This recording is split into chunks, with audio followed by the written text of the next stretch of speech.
Constable Monirul ইসলাম,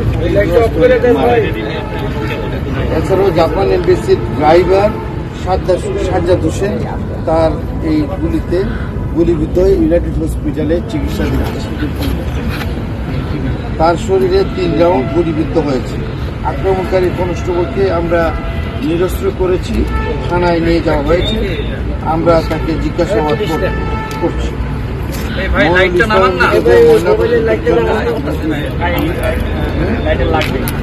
হসপিটালে প্রেরণ করা হয়েছে। ঘটনাস্থল থেকে আমরা কিছু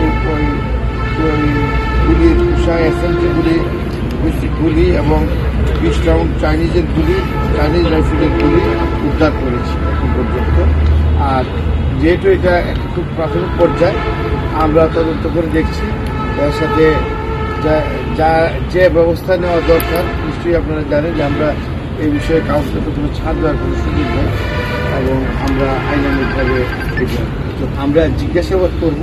জিজ্ঞাসাবাদ করলে আমরা যে তথ্য পাবো সেটা অনুযায়ী আমরা তার বিরুদ্ধে ব্যবস্থা নেব।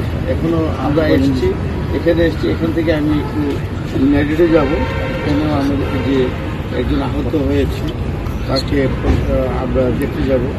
এরপরে তাকে আমরা জিজ্ঞাসাবাদ করবো এবং ক্রমান্বয়ে জিজ্ঞাসাবাদ করে কী কারণে কীভাবে এই ঘটনাটা সংঘটিত হয়েছে এর মূল রহস্য উদ্ঘাটিত হবে অবশ্যই। এবং যেহেতু যে লোক এটার সাথে জড়িত তাকে আমরা ইতিমধ্যে ধরে ফেলেছি, তো এটা জানাটা বোধহয় খুব কঠিন হবে।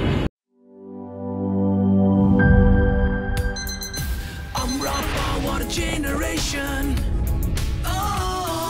দুরন্ত গতি, চুমুকে অ্যাকশন,